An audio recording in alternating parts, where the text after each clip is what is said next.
Bueno, nos metemos en la próxima entrevista que les planteábamos para esta mañana y se trata de este trabajo. Historias policiales que marcaron la crónica roja uruguaya. Es el libro que acaba de lanzar el periodista Eduardo Barreneche, gran colega, gran amigo con quien hemos compartido muchas veces calles, portones de juzgados, esperas interminables. Y es un placer que estés con nosotros, Barre. Muchas gracias por la invitación. Buen día a todo el panel. Es un placer estar acá, conversar con ustedes de temas policiales, de temas vinculados con el libro. Eduardo, tenés una cantidad... ¿Cuántos años como periodista y particularmente como cronista policial? Policial y o judicial. Como periodista arranqué allá por el 88. Trabajé en información general, siempre en diarios. Y más acá en el tiempo, aproximadamente unos 25 años que alterno la crónica policial con la crónica judicial. Claro. Y tendrás miles de casos, obviamente, en la cabeza para poder publicar y hay que acotarlo y seleccionarlo. De los casos que están contemplados en este libro, ¿cuáles son los más impactantes desde la cobertura, desde el conocimiento de la causa, desde lo que te reveló el expediente cuando fuiste a trabajarlo? ¿Cuáles son los más destacados?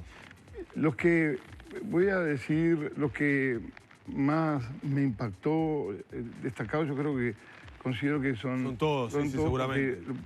Por eso lo plasmamos en un libro, pero me impactó el caso de Lola Chornales y el caso Quebracho. El caso de Lola por ese final que tuvo la chiquilina, que apenas estuvo 18 horas acá en Uruguay, que confió en venir con su madrina a Balizas, que salió a caminar por esa playa, una playa que estaba desierta a esa hora y que se encuentra en la mitad de su camino rumbo a Agua Dulce con dos sujetos y miró al costado y tenía miles de metros a un lado y a otro sin ninguna persona que la pudiera auxiliar. Y eso, yo que tuve acceso a todo el expediente, ¿Te movilizó? Me tocó, sí, no tuvo chance de nada. Y tampoco, otro caso que me impactó fue el caso Quebracho, de una maestra, una educadora, creo que una maestra que es una persona que trabajaba en la escuela, sí. Un policía que fue muerto por Martín Bentancur. Este caso es bastante reciente, ¿no? Es bastante reciente. Y la hazaña y la locura, y por no decir también la maldad, y este hombre que después hace una misa en escena frente a las termas, colocando sábanas con inscripciones, con mensajes a sus familiares, a sus amigos.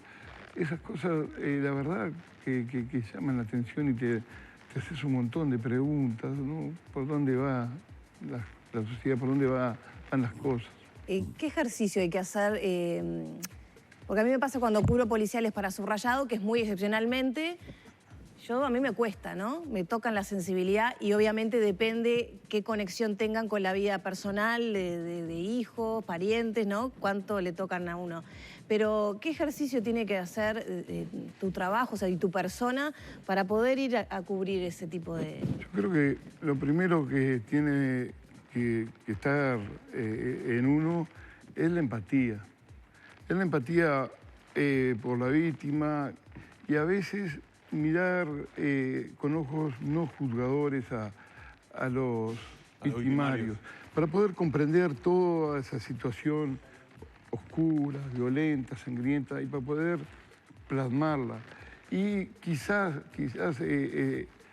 que ayude algo eso, que esa publicación que hacemos, esa nota de prensa que hacemos, de elementos para reflexionar a alguien que sepa más del tema y que en algún momento se llegue a una solución. Pero creo que hay que mirar con una mirada humana todo ese contexto, no con una mirada frívola, ni hablar del Tomuer, ni del fiambre, ni la NAMI, sino que tener una mirada global y para eso se precisa hablar con testigos, con el fiscal del caso, eventualmente si hay un juicio con el juez, con los abogados del victimario y si es posible también con el victimario y con familiares de la víctima, claro, para poder conocer todos los elementos que rodean este caso tan horrible que nos tocó escribir porque es nuestro trabajo. ¿Tiene algún hilo conductor los casos que compilás en este libro? Son casos que están en el imaginario popular de la gente. Y increíble... ¿Perdón? ¿Y para ti tienen alguna conexión especial? Son todos casos que yo cubrí, de cierta manera, los conozco.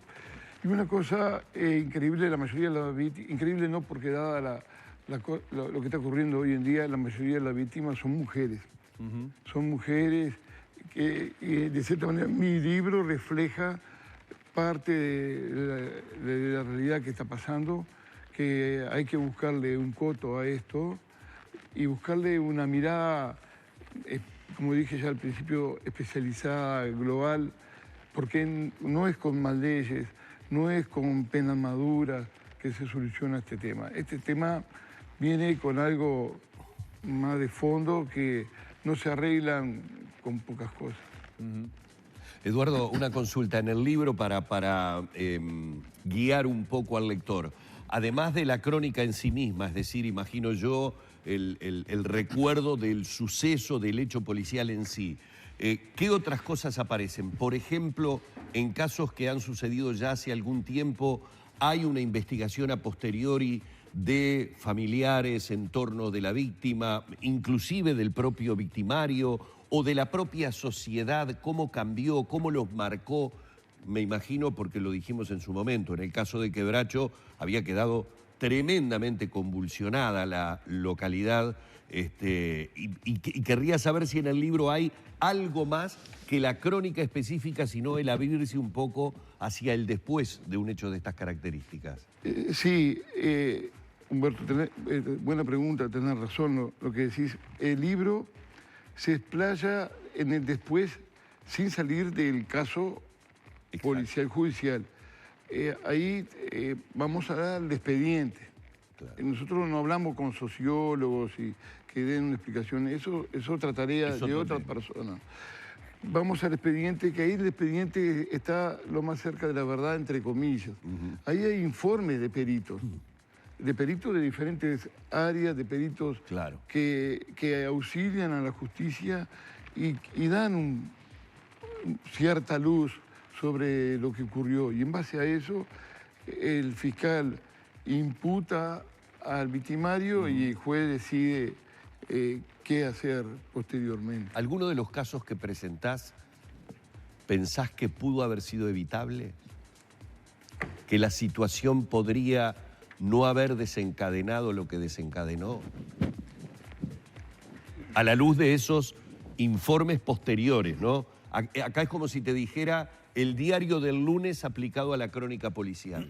Yo creo que ninguno de los casos podría ser evitable, porque la policía no puede estar en todas las casas, no puede cubrir todas las playas.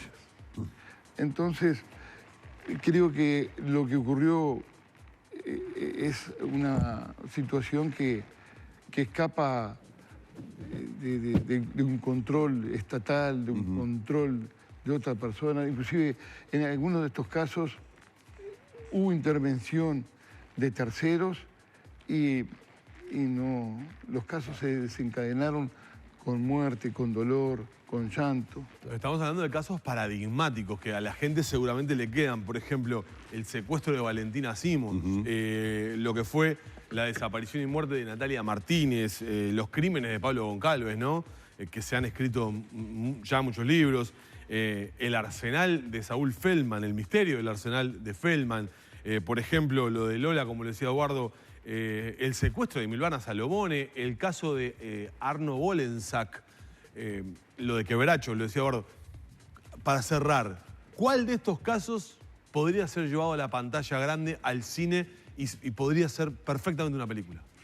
El caso de que la víctima fue Claudia Liz Pereira, que debió soportar con mucha firmeza, con mucho tesón, el ataque en 3 oportunidades de su esposo y la amante de su esposo, el ataque pergeñado primero por sicarios y luego a manos de la propia amante que la va a matar.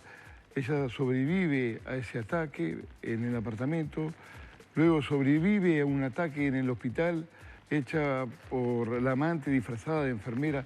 Es un caso de una película. Es para una película. ¿Cuándo lo presentás al libro?